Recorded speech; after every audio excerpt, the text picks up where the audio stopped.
Hi, I'm miltonchang of Bonsai and I dug up this tree 2 weeks ago from my growing ground that I planted about 25 years ago to hold the slope, and they become very nice bonsai material. I decided to use this tree to be part of my forest, which I did 2 trees about 3-4 weeks ago, and I decided to emulate what John Naka did, which is a clump of actually Hollywood juniper to represent, each tree represent one of his grandchildren. So I have 6 grandchildren, so my thought is to plant 6 trees in one pot. Then I said to myself, everybody tells me, which is sort of true, not quite true, but trees need to be odd number to look nice. That isn't patently true because I can move trees around to make it look nice. But still, I thought then, well, if I add myself, that's 7. And then the other grandiose me says, if I do 12, which represents my children and my grandchildren and myself, my wife and myself, that's 12 trees. So we shall see how that develops. But once every couple of weeks, I'll do a tree to be part of the forest. And today I'll do one. I didn't study this tree very carefully. I just took one out of the group that was dug up. I actually dug up maybe a half a dozen. But I found that this tree actually has a side branch, or in fact 2 side branches, which it's not very good for forests as a tree. But on the other hand, I can plant it in the edge of the forest, and that will make it actually a little bit interesting feature. So like I always say, when you lemon, make lemonade, and that's what I'll do. So let's get going.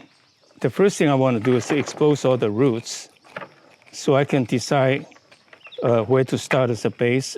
This root ball is already a little dried out, but it's okay, still wet. So I have to water it right away after I've done this video. And this obviously a big hump, unnecessarily high. And this needs to be cut off. I don't care how much it is, in the sense of how valuable it is, but it's out of place. Roots is the most important part because you can't change it afterwards because it's going the wrong direction.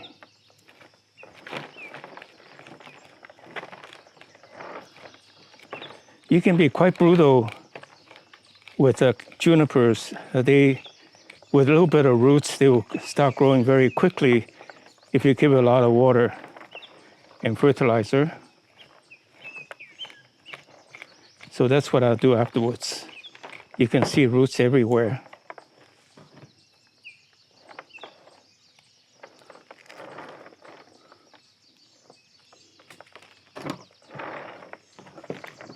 I hate to say this, but the roots of it in a forest is not very, you don't need to be real careful because with so many trees, people are focusing on the tree rather than on the root edge.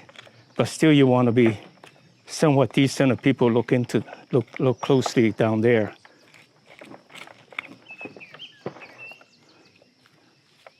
I'm keeping the street straight. So you can see the base is starting to show with the roots starting to, I'm starting to get into the root area.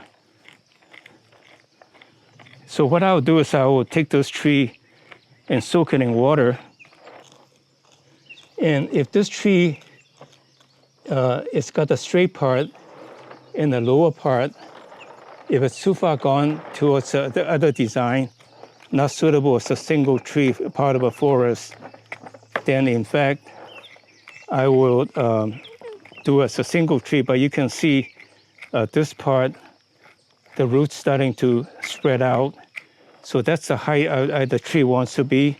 So this could be on the edge of a forest where the middle part is high and the bottom edge is low, and there's some 2 branches coming out of the low end, which could make it interesting.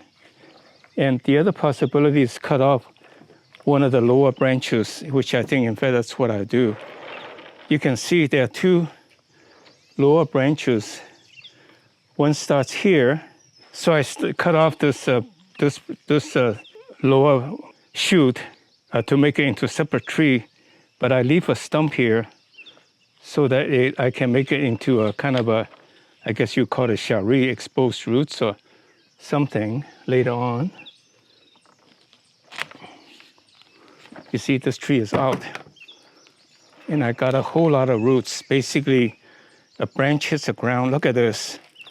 If I plant this now, you got a nice twist, and then if I cut it off here, the branch will go out this way. So, for example, I would do that.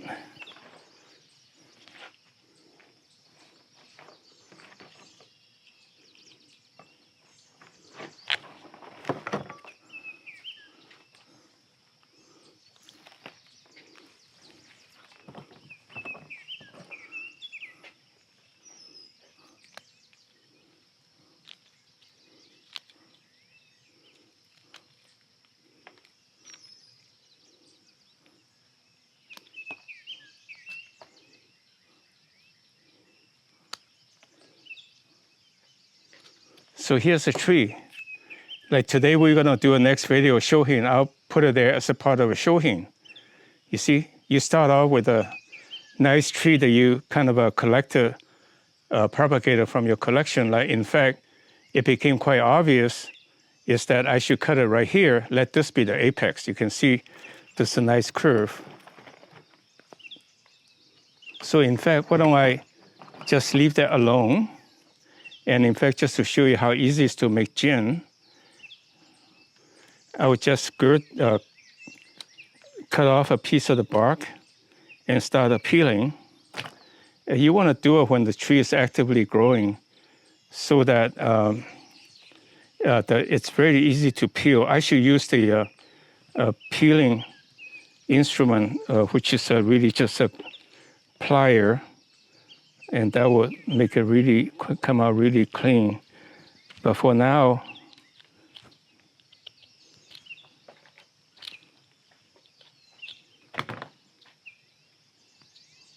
so there you are. You can have a tree that's growing like this, and here's a deadwood that could be going all the way down, and then this the apex, and then this coming down. You can see it's a nice shohin. Not now, but give it a, just look at how nice this curve is, right? So it's really easy, you just gotta be opportunistic. You see all these little bumps, that's where the hidden roots are that will shoot out, like this one shoot out because it got wet. And so that's how easy it is to propagate juniper. So I have a nice upright tree with a side branch coming down low. This could be a very nice bonsai, but let me try to make it into part of the forest. At the edge of the forest where this tree comes down, I can see, can make some, it's okay, I can decide later. So let me work on this as a single tree as a part of the grouping. So I clean off the roots. Now I gotta decide on the apex, and I can see it's got a pretty nice straight up and then a curve to the side. So let me just take advantage of that design. I can't really see what's going on, so I'm gonna cut off a lot of the redundant branches so I can focus on the branch that I will keep. If I cut off too much, it will grow back quickly so long as I leave some green underneath of it. So I think definitely this is the apex, and so I'll cut off about here, let this one become the apex for now, and then decide on what to do next. Maybe lower it afterwards.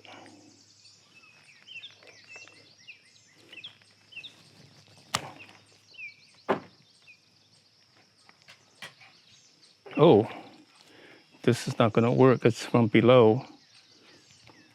I should leave this part alone, let one of these take over and then pick one to be the apex. This is in the middle, so one of these will grow up and I'll make that into the apex. And then the one that I thought was the apex sticking through without seeing that's coming from below, I will make it into a gin.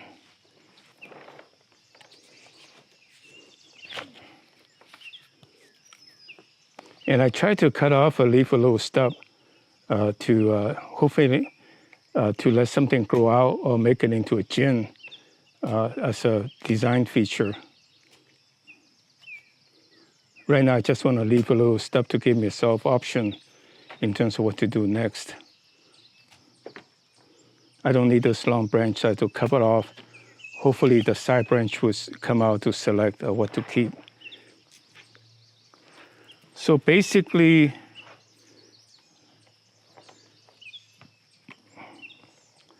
you have a straight tree coming up this way. If I cut it off here, one of these will become the apex.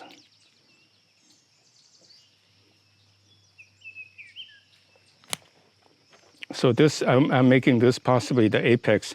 It doesn't have to be exactly center, because you can always pretend it to be center, and pretty soon you'll like it. It will look like it that way, to be the center.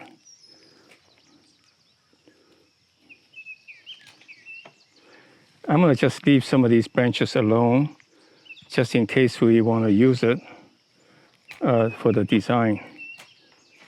So this is a very rough cut, the first cut, after you're digging up from the ground, and then you start working on it. You see, so easy to peel to make into gin in most cases. Occasionally you run into a problem when you couldn't quite peel, but in most of them, that peels quite readily.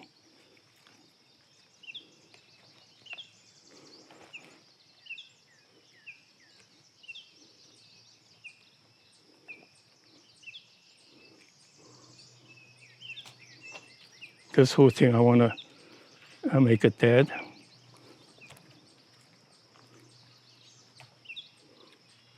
I really should have the gin plier, but I don't have it handy. I couldn't find it actually. So like I said, I'm not particularly well organized in tools, but right now just to get it dry out so that it will turn white, and then I can manipulate it later. So in fact, I'll try to be a little conservative. I cut it off here, it looks bad, but hopefully something will grow out for me to use. But in the meantime, I'm just really keeping all of this to give me options more than anything else.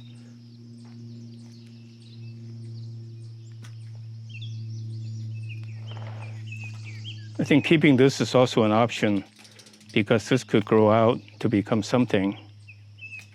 And then this one, yeah, let me just cut this off and again make it into a gin.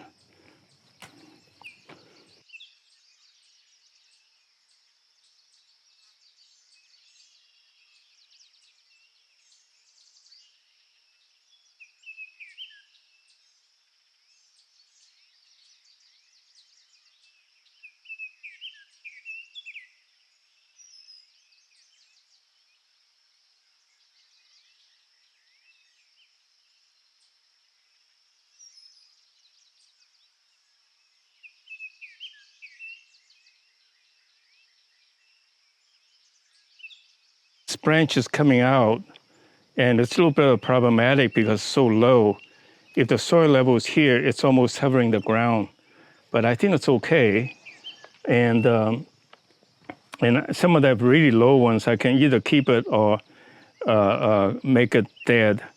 But it would be a nice feature at the edge of a forest. So with that in mind, then I will keep this, and let me work on this branch as the last thing to do with this tree, then I'm done. So the whole idea then is to have an outline of the tree, and then let it grow to the next, grow out so that I can do the next level of trimming. So this part, I had to decide what to do with this branch. And actually, for sure, this wants to go out this way, so I'll keep this one. You can see this branch wants to go out, so we can let it go this way. And then this part, we can decide what to do. Like these are sticking out, that's not the right direction. So out they go. So I think this is dead. Well, this got a little bit alive, but I think this is a wimpy curve. but this is a much stronger curve. So that's one we'll keep. And I can see this angle goes out further, so that's the direction we'll keep and make this into a chin. And then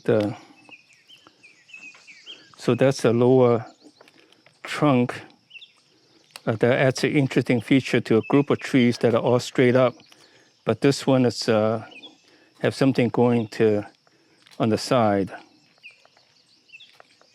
So again, I'm removing the lower branches and make all the needles pointing up to fill the imaginary pad. And this, I think it's interesting going this angle.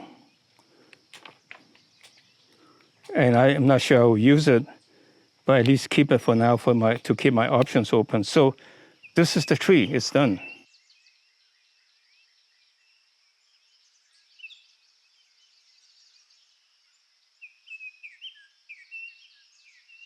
This tree will become a part of my forest. You can see this, the apex. And this is a very tiny branch respect to this. But what happens that this one will thicken in about a year will be about this size. In about 2 years will be about this size. And it'll still be far less than this, the thickness of this branch. But what you can do is you can do tricks like make the, carve out the dead trunk to make it look more continuous. And so eventually it will not be so visible. So one of the things you have to deal with is that, you know, a clip and grow is really like looking for the squirrel in the forest, in a tree puzzle that kids used to do. You look for the branches that are very thin, but it will be part of the tree that you envision, and you let it grow. And that's why it's called clip and grow, is to find that squirrel in the tree and let it be evident to create your design. So this tree will be about this tall, and this will be covered so you don't see that big scar. And then there's a pretty straight trunk with some girth so that it's a respectable size tree to be in the forest. Now, this one may be too low, maybe touching the ground if I so choose to have the trees, the ground that way. So this could be on the edge with the soil start to taper off, and I make this all dead and make this a dominant one so that, you know, I'll just cut this off and make this interesting feature. So I think this is going to be quite a nice tree, and you can see I cut off this one, so that can be an interesting feature, shari, that or a chain that you can have near the roots. So with that in mind then, what I did is I work on the top first. I clean off all the redundant long growth that I know I would never use. And then I do a rough cutting. This is really rough, but you can see it's roughly starting to take shape. You have to envision that some of these will be pulled down and it will fill up with the pads. It will look very, very respectable as part of a tree. And it may even be a good bonsai tree by itself. So I can see these two are kind of a barb branch, not quite, but it's like going this way. And John Acker thinks that's ugly, and I agree. So one possibility is to really cut it shorter so that this instead of a long one, it starts to branch out. So less distracting to be a pad rather than a long stick. And the other one is to make this into a chin, and then you have a tree that's a long empty spot, and then this branch going down. That could be very interesting, accentuate this chin. So there are a lot of options. You know, you just got to look at it, study it with an open mind, and make changes as you go. So in very short time, I added one more tree to my forest. So I do have a dilemma. I wish you would write me. Basically, I want to emulate this forest that John Acker did, which is actually a featured tree at the National Bonsai Foundation in Washington, D.C. And his idea is that there are any number of trees corresponding to any grandchildren I have to memorialize me. And that's the whole idea of the heirloom, bonsai heirloom, is to create an heirloom that your family will remember you by. Now, I have 6 grandchildren, so that's an even number. And everybody tells me a forest should have an odd number. Well, you know, I'll try to make do with 6. But then one idea is to add myself into 7 of us. So that's a 7 tree, that's nice.